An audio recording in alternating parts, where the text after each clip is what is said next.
오늘은 깨어진 마음을 하나님께로 이제 7번째 시간인데요.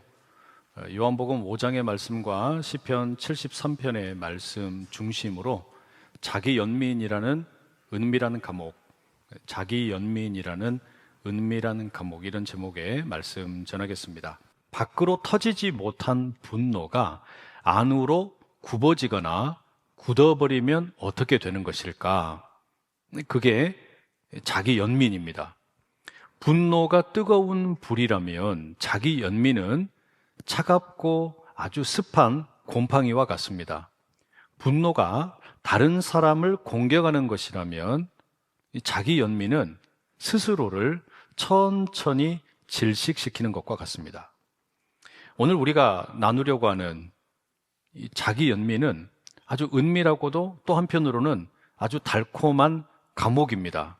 이게 매우 은밀해요. 왜 그런가 하면 그 안에서는 내가 나 스스로를 가엾게 여기면서 나는 잘못이 없어, 환경이 문제다, 다른 사람들이 문제다 라고 말하면서 이 가짜 위로를 공급받는 자리거든요. 근데 이 대가가 아주 치명적입니다. 성장이 멈춰버리게 돼요. 심리학에서는 반복된 상처가 단순한 기억이 아니라 자기 서사로 굳어지는 과정, 다르게 말하면 상처에 길들여지는 과정을 위험하게 봅니다. 세상을 객관적으로 보는 게 아니라 나는 늘 피해자다, 나는 늘 억울하다, 이와 같은 특수 안경을 쓰고서 세상을 보고 왜곡된 해석을 하는 거죠. 그러니까 여러분, 자기 연민이라는 것은 그냥 단순한 감정이 아니고 나 스스로를 영원한 피해자, 나 스스로를 영원한 그냥 불쌍히 여겨지는 존재로 해석하는 구조입니다. 출애굽을 경험했던 이스라엘 백성들 보세요. 몸은 자유로워졌는데 마음은 여전히 자기 연민이라는 감옥 속에 갇혀 있습니다. 자기 스스로를 하나님의 백성, 하나님의 군대라고 생각하기보다는 버려진 고아로 정의를 내리는 겁니다. 결국에 이스라엘은 집단적인 자기 연민 상태에 빠져 있는 거죠. 이집트의 노예 생활에 완전히 길들여져 가지고 이것을 벗어나지를 못하는 거예요. 시편 73편의 이 시인은 자기 연민에 빠집니다. 이 시인은 지금 비교라는 창살에 갇혔습니다. 자기가 깨끗하게 살아온 현실과 세상에 악한 자들이 잘 되는 것이 비교가 되면서 스스로가 너무 초라하게 느껴지는 거죠. 이런 자기 연민에 빠지게 될 때 나타나는 현상이 뭐냐? 하나님의 은혜가 자기 기억에서 다 삭제되어 버립니다. 뭐만 남습니까? 고통밖에 안 남아요. 슬픔밖에 남지 않습니다. 이 마음의 감옥에 갇혀서 자기 스스로가 계속 그냥 불쌍해지기만 하는 거예요. 요한복음 5장으로 한번 가보세요. 베데스다 연못가에 38년 동안 누워있는 병자가 있습니다. 38년의 시간, 이게 얼마나 긴 시간입니까? 어마어마하게 긴 시간이 흐르면서 이 사람의 정체성이 완전히 굳어져 버리고도 남을 만한 시간입니다. 이런 병자를 향해서 예수님께서 이렇게 말씀하셨어요. 네가 낫고자 하느냐? 그 사람의 의지를 묻는 거예요. 38년 동안 누워있던 그 병 자체도 문제이지만 너에게 정말로 의지가 있느냐? 살고자 하는 의지가 있느냐? 그 피해자라고 하는 정체성의 감옥으로부터 나오고 싶은 의지가 있느냐?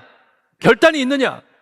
습하고 익숙한 그 감옥으로부터 나오고 싶은 마음의 의지를 확인을 하시는 겁니다. 그런데 이 병자의 대답이 아주 절망적입니다. 주여, 사람이 없어 내가 못 갑니다. 여러분, 이게 자기 연민의 대표적인 문장이죠.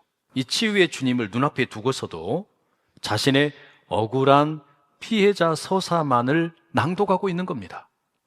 38년 동안 굳게 닫혀있던 이 감옥의 문이 열리기 직전인데 여전히 감옥 창살을 붙잡고서 사람 탓만 하고 있는 거예요.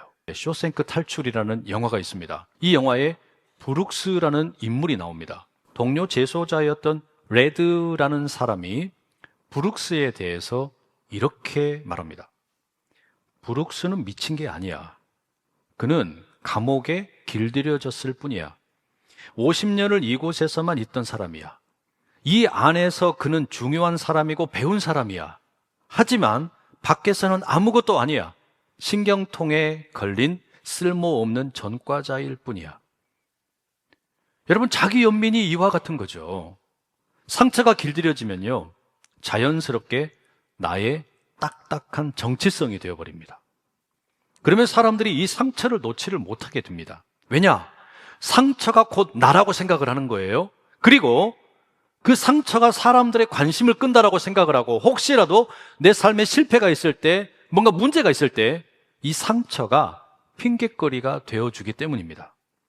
자기 연민은요, 스스로 문을 걸어 잠그고 완전히 감옥에 갇혀있는 영혼의 쇼생크와 같습니다. 이런 잔인한 감옥에서 어떻게 나올까요? 그러나 마침내 하나님의 성소에 들어가서야 악한 자들의 종말이 어떻게 되리라는 것을 깨닫게 되었습니다. 하나님의 성소, 하나님을 예배하는 자리에는 나의 렌즈를 벗어버리고 하나님의 렌즈로 갈아 끼우는 장소이잖아요.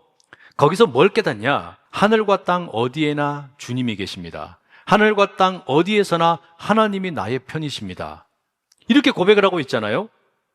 나는 피해자다, 나는 억울하다라고 하는 자기 연민이 끝나고 하나님의 이야기 속으로 자기 자신을 집어넣고 있는 겁니다.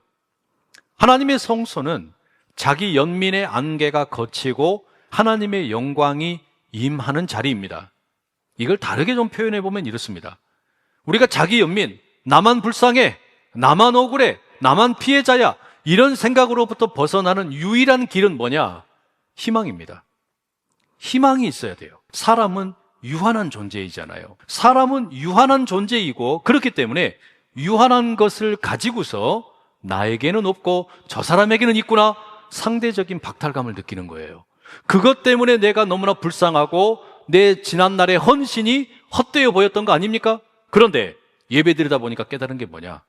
하나님은 무한하신 분이에요. 하나님의 무한하심 속에 진정한 희망이 있음을 발견한 겁니다. 성도 여러분, 십자가도 마찬가지입니다. 예수님께서 십자가에 달리셔서 우리에게 주시는 메시지가 뭐냐? 그 십자가의 죽으심과 부활을 통해서 우리에게 주시는 메시지가 뭐냐? 희망이에요. 자기 연민에 빠져서 나는 실패자다, 나는 억울하다, 나는 늘 피해만 입었다, 그런 감옥에 갇혀 살지 말고 새로운 희망으로 살아가라는 초청입니다.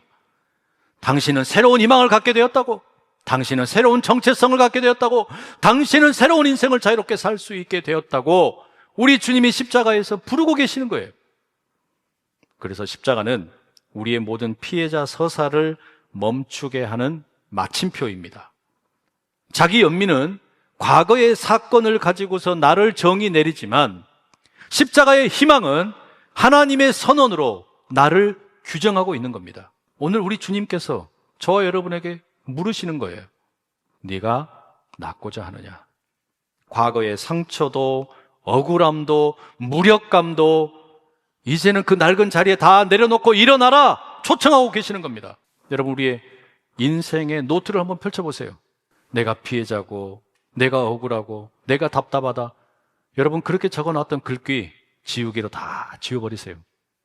그거 다 지워버리세요. 그리고 여러분의 인생 노트 가운데 이제 새롭게 적는 겁니다. 뭐라고?